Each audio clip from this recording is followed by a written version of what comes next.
कमल खिल चुका है और वो कमल खिला रहेगा। और देखिए माननीय अध्यक्ष जी, साइकिल पंचर हो गई है तो अब पंचर को ठीक कराने की जो आपकी साइकिल है उसको शायद उत्तर प्रदेश जनता ठीक करेगी नहीं। इसलिए मैं लोक भवन में कब बैठूंगा, लोक भवन में हम लोग ये पीडब्ल्यूडी मिनिस्टर रहे, ये भूल गए इनके जिले की मुख्यालय की सड़क किसने बनाई? आपने बनाई? बताइए बताइए। फोर लेन किसने बनाई बताइए? अध्यक्ष जी, मैं आप कृपया करके आपस में डिबेट नहीं करें, आपस में डिबेट नहीं करें। कृपया करके नेता प्रतिपक्ष पूर्व मुख्यमंत्री जी को ये बता दीजिए, ये 5 साल सत्ता में नहीं रहे, आगे 5 साल के लिए फिर विदा हो चुके हैं। 2027 में चुनाव आएगा, मैं तो यह मानता हूं कि फिर कमल खिलेगा, फिर आपका अभी कोई भविष्य इस समय नहीं है। लेकिन सड़क किसने बनाई है, एक्सप्रेस किसने बनाया है, मेट्रो किसने बनाई है? जैसे लगता है आपने सैफई की जमीन बेच करके ये सब बनवा दिया है। तुम अपने घर के तुम अपने पिताजी से पैसा लाते हो बनाने के लिए? तुमने राशन बांटा तो पिताजी ने? क्या बात है? कोई बात नहीं।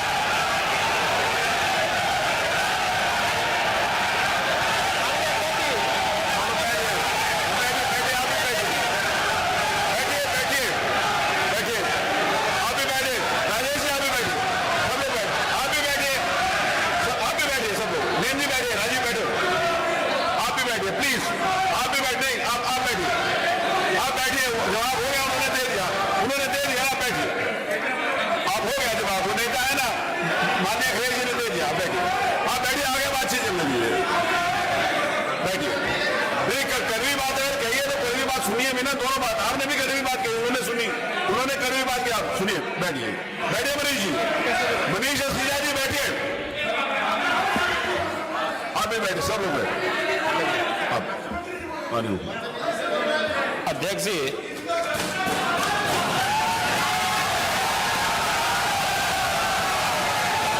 एक घंटे से अधिक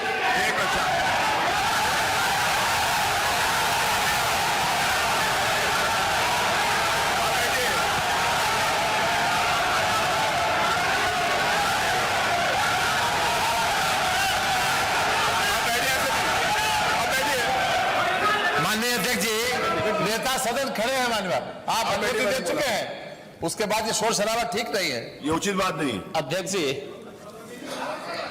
1 घंटे से अधिक पूरा सदन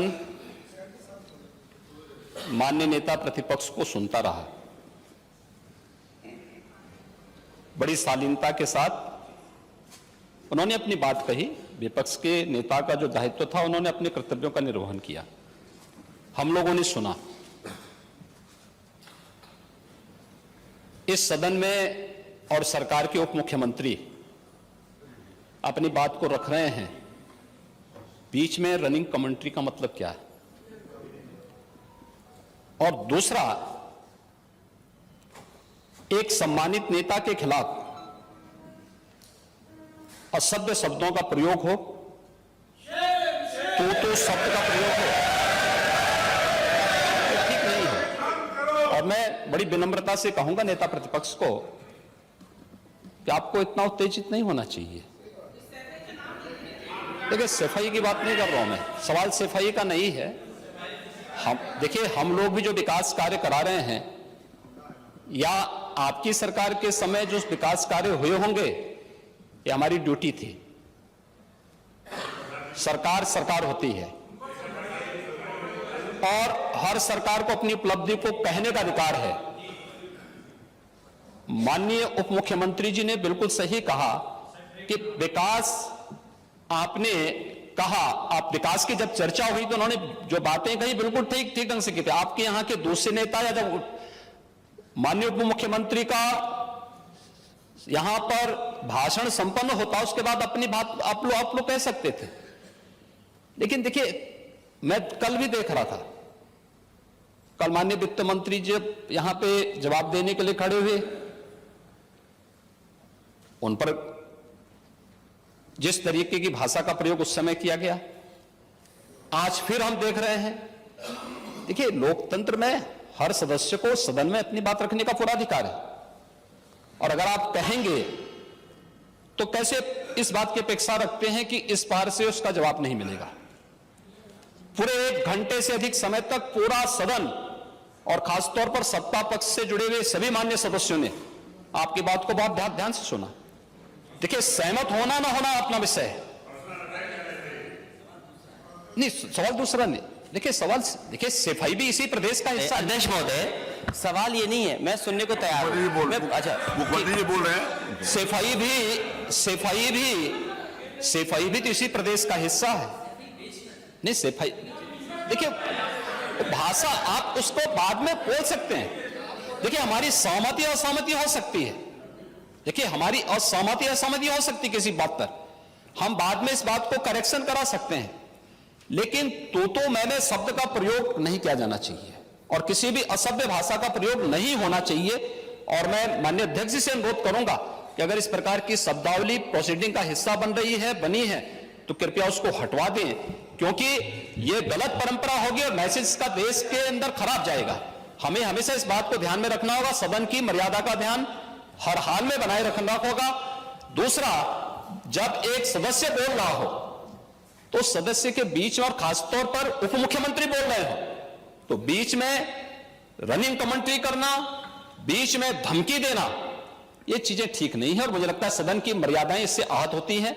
कोई भी इसको नहीं स्वीकार करेगा और मैं विनम्रता से कहूंगा माननीय नेता प्रतिपक्ष को, उनका सम्मान है, वे सबसे बड़े विपक्षी दल के नेता हैं और मुझे लगता है कि इस मर्यादा की अपेक्षा केवल सत्ता पक्ष से ही न करें, विपक्ष भी उस मर्यादा का पालन करेगा तो दोनों का सम्मान बना रहेगा और यह सम्मान दोनों का बना रहे।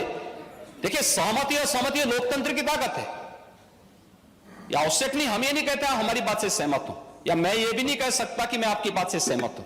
जब मेरी बारी आएगी, मैंने तो पूरे 1 घंटे तक आपकी बात को सुना, मेरी बारी जब मेरे दल की ओर से मेरी बारी लगाई जाएगी, मैं उस दिन अपनी बात को यहां पे रखूंगा।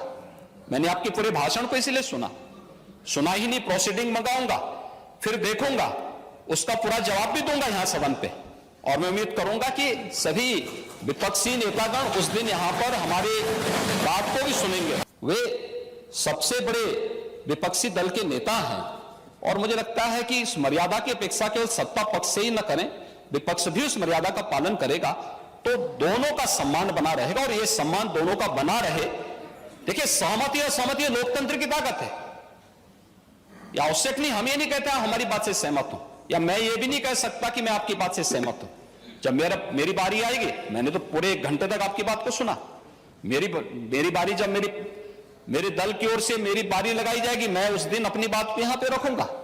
मैंने आपके पूरे भाषण को इसलिए सुना ही नहीं, प्रोसीडिंग मंगाऊंगा, फिर देखूंगा, उसका पूरा जवाब भी दूंगा यहां सदन पे, और मैं उम्मीद करूंगा कि सभी विपक्षी नेतागण उस दिन यहां पर हमारी बात को भी सुनेंगे।